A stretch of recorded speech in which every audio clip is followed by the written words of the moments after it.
Assalamualaikum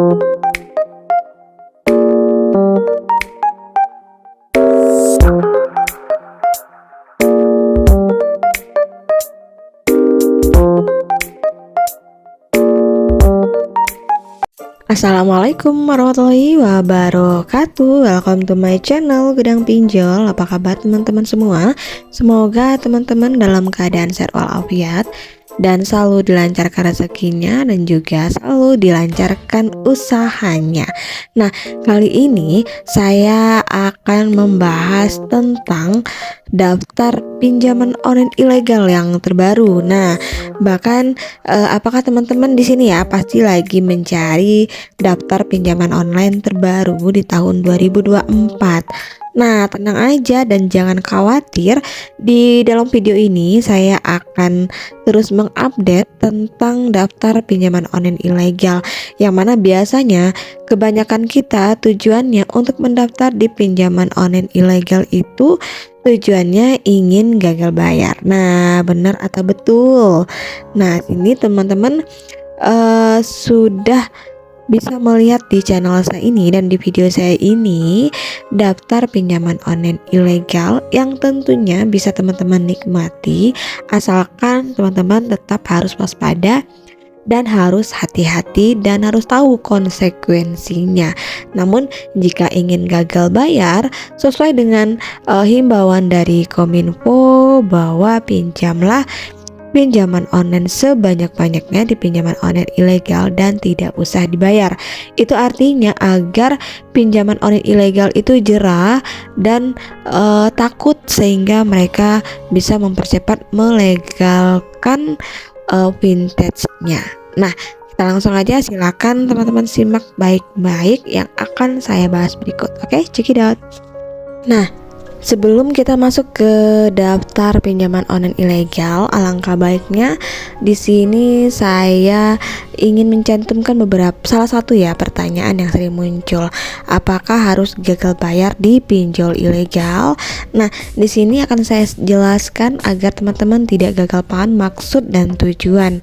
Nah, untuk pinjol ilegal ini sebenarnya yang namanya ilegal saja artinya dia tidak resmi dan juga tidak diawasi oleh OJK.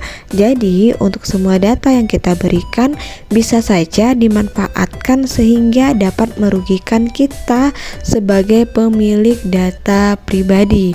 Nah, terkadang juga untuk pinjaman online ilegal ini menipu para calon nasabahnya. Informasi tentang produk layanan pinjaman tidak sesuai dengan yang ditawarkan sebelumnya. Mungkin teman-teman sahabat Gudang Pinjol di sini pasti pernah mengalami dengan yang namanya pinjaman online ilegal, yang mana di setiap aplikasinya mereka menawarkan pinjaman dengan yang tinggi, kemudian dengan bunga yang terendah. Namun nyatanya mereka hanya memberikan iklan saja dan tidak sesuai dengan kenyataan. Nah, misalkan di sini soal limit dan juga bunga per bulan. Nah, mereka menjelaskan bahwa limit dan bunga mereka juga sangat ringan, serta tenor pinjamannya pun bisa bertahun-tahun.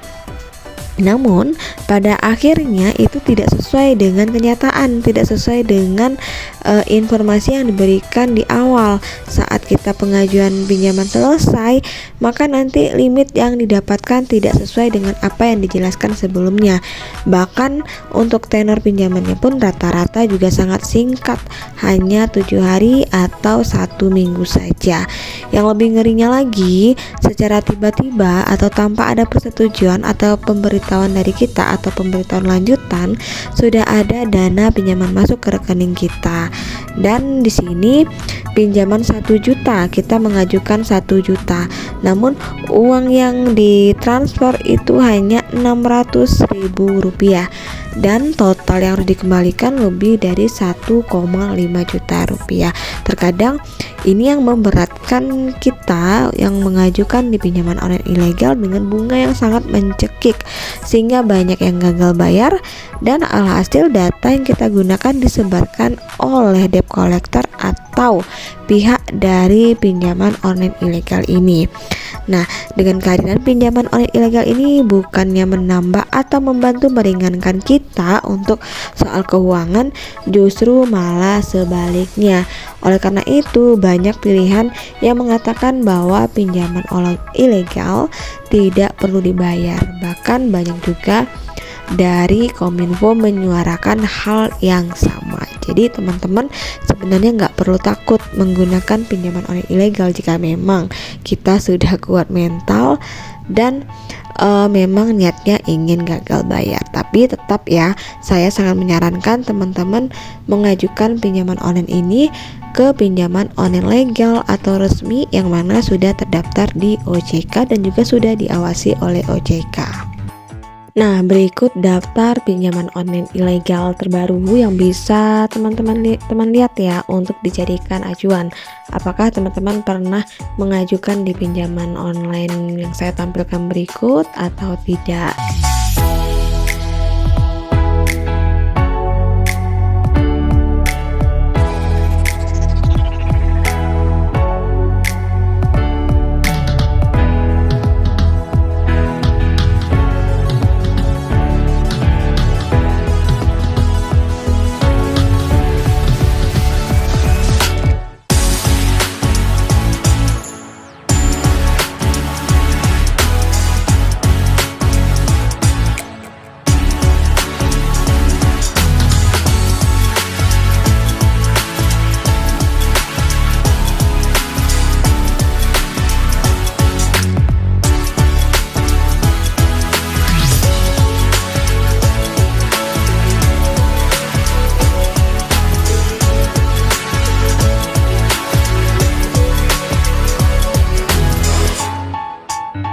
Nah, di sini ada tips untuk teman-teman untuk mengetahuinya. Jika misalkan ada salah satu atau beberapa daftar pinjaman online atau aplikasi pinjaman online ilegal yang meminta sejumlah uang sebagai pendaftaran anggota koperasi, mohon untuk diabaikan dan hapus saja aplikasi pinjaman online tersebut karena sudah pasti itu adalah penipuan. Untuk pinjaman online tidak pernah meminta uang di awal atau uang admin di awal. Jangan sampai teman-teman tertipu dan tergiur dengan jumlah limit yang diberikan setelah kita memberikan uang keanggotaan atau uang admin di awal. Nah guys, itu informasi dari saya tentang daftar pinjaman online ilegal. Semoga bermanfaat dan bisa teman-teman tetap harus waspada dan selalu gunakan pinjaman online yang sudah terdaftar dan juga sudah berizin OJK. Akhir kata, wassalamualaikum warahmatullahi wabarakatuh.